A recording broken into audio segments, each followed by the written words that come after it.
તો આજે રાણકી વાવે જવાનું છે, તો તમે પણ વિડીયોમાં બનાવી રહેજો. આ બ્લોગની અંદર તમને પણ બતાવી દઈશ. ઇતિહાસ તો બધાને ખબર છે, પણ આ નવો શું વિકાસ થયો છે એ પણ જોવા મળી જાય. હું ઘણા સમય આવ્યો છું અને એમ બી પણ ભેગા છે. પટોળું લેવાની તાકાત છે નહીં, એટલે કીધું રાણકી વાવ ફરી લઈએ. તો ચલો મળીએ છીએ છેક રાણકી વાવે. તો મિત્રો આ રસ્તો છે રાણકી વાવનો, પાટણ આવો તો, અને આમ નજારો બહુ મસ્ત છે, જોઈ શકો છો. વિડીયો શૂટિંગ કરવાની જગ્યા બેસ્ટ થયો, બાકી રોડમાંથી ના રાતના કે છે રાતનું હોય શું શૂટ કરે તારા કામ નો રાણકી વાવ વાહ તો આ શાયરી બોલવી. એટલે મારા વિષય માટે મેં વિચાર્યું એમ. કોઈને માનતો આમ તે કામ હેડતા હેડતા શાયરી બનાવીને આવતા હોય, કેવા ઝાડખા લાગે.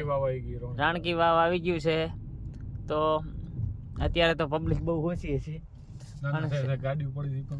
તો ચલો ઉતરીને ચેક કરીએ. બેટરી ન થઈ રહે થારું, નકર બ્લોગ પૂરો નહીં થાય. 8 મિનિટ તો તમે બિન હેડતે તણી લાવું. તો મિત્રો ફાઇનલી આપણે આવી ગયા છે રાણકી વાવ, અને અહીંથી એન્ટર થવાનું છે. તમને બતાવીશ રાણકી વાવ કેવી છે.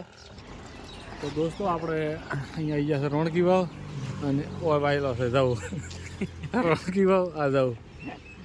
આના માટે રાણકી વાવ શું મંજૂર રાખતી છે. સાચી વાત.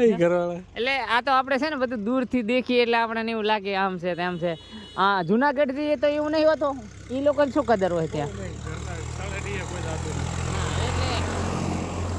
દૂરથી ઓલા ડુંગરા ઘળિયામણા જેવું લાગે છે. સેટું તો છે ને. હા, મસ્ત એક આઈટમ મળે છે, ભૂંગળા બટાકા એ ખાવાની. ના ધોયા વગર ડાયરેક્ટ ઉપાડ્યો છે. અચાનક પાટણ લઈ ગયો મને આજ. ભૂંગળા બટાકા ખવડાવું જોઉં ફોન પે ચેલા પડ્યા.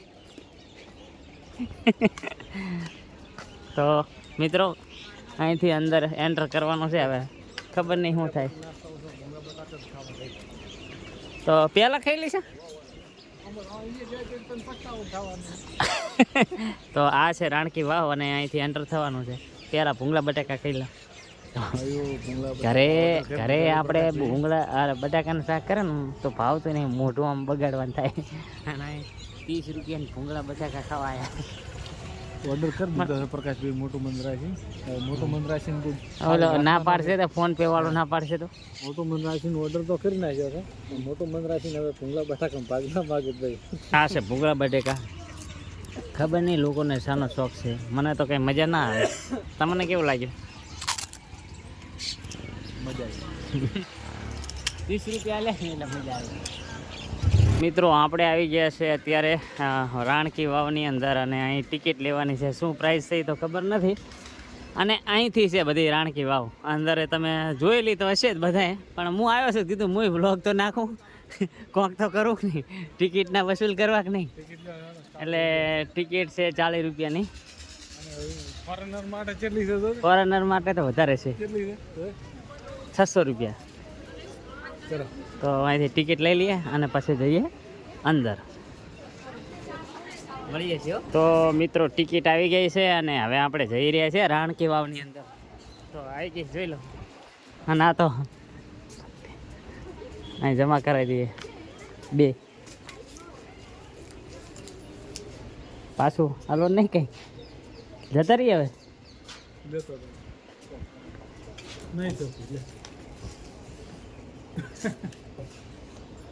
લો તાર હાડી નાખ. તો આ પેલો બગીચો આવે છે, અહીંથી જોતા રહેજો, મજા કરાવવાનું થાય. અહીં બધા ઇતિહાસ લખેલ છે રાણકી વાવ વિશે. ગુજરાતી ગો તો ચાકાન થાય. તો આ ભવ્ય વાવ 11મી સદીની અંતિમ ચરણમાં રાજા ભીમદેવ અને રાણી ઉદયમતી દ્વારા બનાવવામાં આવી હોવાથી માન્યતાઓ છે. ઘણો લાંબો ઇતિહાસ છે, આપણે ફોટો પાડીને ચડાવી દઈશું, વાંચી લેજો, કારણ કે પછી તમે બ્લોગ જોવા નહીં રહો. હું આવ્યો હતો પણ ઘણા સમય પહેલાં આવ્યો હતો. હવે કંઈક અલગ નજારો છે. મારે ક્યાં આઈફોન છે યાર, તડકો દેખાય છે નહીં હું, એટલે આમ હું તો ફરી દઉં. આઈફોનવાળા કંઈ કરતા નહીં, નથી મથે હરા.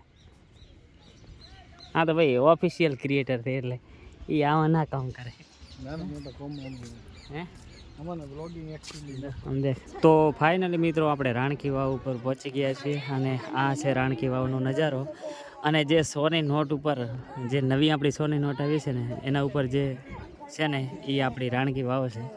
તો આવો કંઈક નજારો છે. ચલો અંદર જઈને જોઈએ અને તમે પણ જોતા રહેજો 100% આવજો. એક ટુરિસ્ટ સ્થળ છે આરું. આ મજા આવે એવું વાતાવરણ છે. રાણકી વાવ તો હજી નીચે પણ જશું આપણે. તો આને આ રાજાઓ મહારાજાઓ વખતે બનેલી છે અને દટાઈ ગયેલી હતી, પણ પછી એનો ઇતિહાસ એવું કહે છે કે બહાર કાઢવામાં આવી અને ખોદકામ કરીને અત્યારે તો વિશ્વ ધરોહરમાં એનું નામ આવે છે. તો એની કોતરણી ને એવું બધું અલગ અલગ છે. તો એ આપણે જોતા રહીએ. તો મિત્રો આપણે નીચે ઉતરીએ છીએ અને અંદર જઈને જોઈએ છીએ. તો આપણા મહેશભાઈ તો નીકળી ગયા છે નીચે અને આવો કંઈક નજારો છે. હવે જે રાણકી વાવ આવી રહી છે ને એ ઉપર બાંધેલી શું કહેવાય એ છે ખબર નહીં પડતી કે લોકો ફોટા પાડવા આવે છે કે પછી રાણકી વાવ જોવા.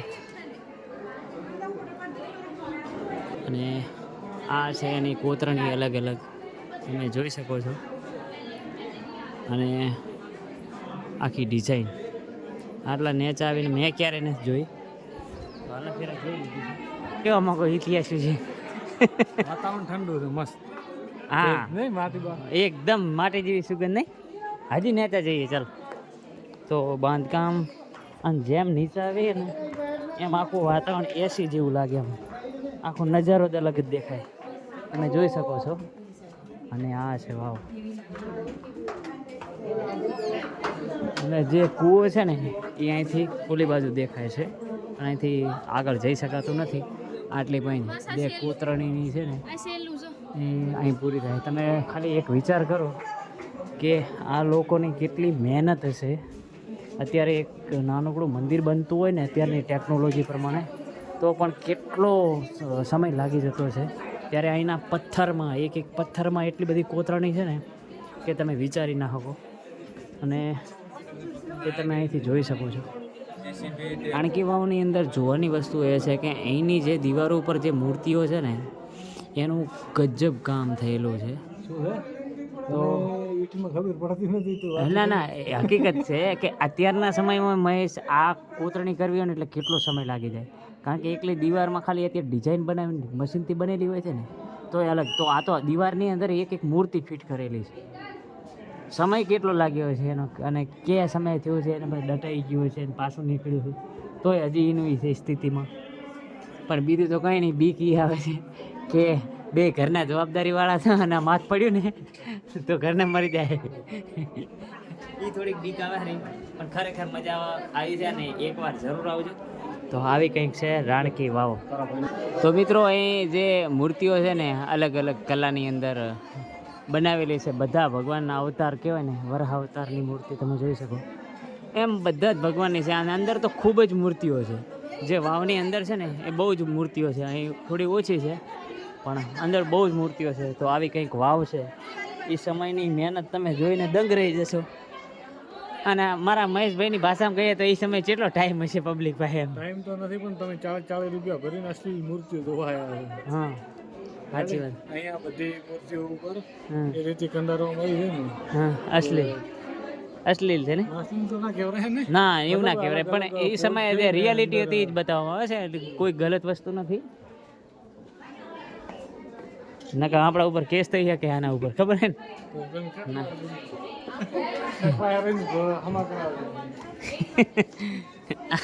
અને મિત્રો અહીં અંદર તમે જ્યારે રાણકી વાવની અંદર આવો છો ને ત્યારે તમને આમ ઠંડકનો જે અહેસાસ થાય છે ને એ કંઈક અલગ જ હોય છે.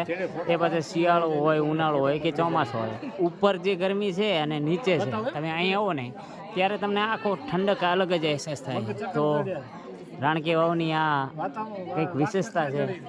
અને બીજું એક જ વસ્તુ અહીં ફીલ થાય છે કે એ સમયમાં તમે જતા રહો કે અહીંનું જે કોતરણી કામ છે એ કઈ રીતે થયું છે, કઈ રીતે મહેનત કરી છે. એટલે ખરેખર હેરિટેજ સાઇટ છે આ. અને મારા મહેશભાઈ અહીં બેઠા છે તો હવે ઉપર જઈએ શું થાય છે. બાકી વ્લોગમાં કંઈ લાંબુ કંઈ તૈયારી કરીને આવ્યા નહોતા તો હવે જઈએ છીએ અમે બહાર. તો તમે પણ આવજો એકવાર રાણકી વાવમાં 100% મુલાકાત લેજો. અને હજી આપણે ઉપર જવાનું છે. તો મિત્રો ફોટા બોટા પાડી લીધા છે, રાણકી વાવ જોઈ લીધી છે. તમે પણ એકવાર આવજો. અને હવે અમે જઈએ છીએ ઉપર એટલે ઘરે. તો આવી કંઈક રાણકી વાવ છે, જૂના જમાનાનો અમારો ઇતિહાસ ઉત્તર ગુજરાતનો. તો મહેશભાઈ થોડાક ઉંમર લાયક છે એટલે ઉપર ચડી નહીં શકતા. ગોળિયા લઈને આવ્યા હતા કે નહીં ભેગી ઉંમર લાયક? શિલાજીતનો ડબ્બો લાવ્યો. તો એ થોડા હળવી હળવી એન્ડ છે પણ આપણે જલ્દી ચડી જઈએ. તો ફાઇનલી રાણકી વાવ જોઈને આપણે આવી ગયા છે અહીં આ ગાર્ડનની અંદર. અને અહીં પણ બેસે એવું ફરવા લાયક છે ઘણું બધું. તો ઓલી બાજુથી પણ જોઈ આવીએ. હે શું તો મિત્રો ઉપરથી કંઈક વાવ આવી દેખાય છે. અને તમે જ્યાં જોવા જાઓ છો ને એ તો ખાલી બીજા નંબરની પાળી છે. તો આવી કંઈક વાવ દેખાય છે. તો આપણી વાવ હતી ને અહીંયા આપણે હવે વ્લોગ પૂરો કરીએ છીએ. કોસ જેવું કોક હતું આ ને. હા જોયું? હા કોસ. હા અહીંથી પાણી ખેંચતા છે ને એટલે ગમે એ પણ અહીંયા હતું. ચલો ચલો ચલો. તો વ્લોગ અહીં પૂરો થાય છે. જય માતાજી, જય માતાજી.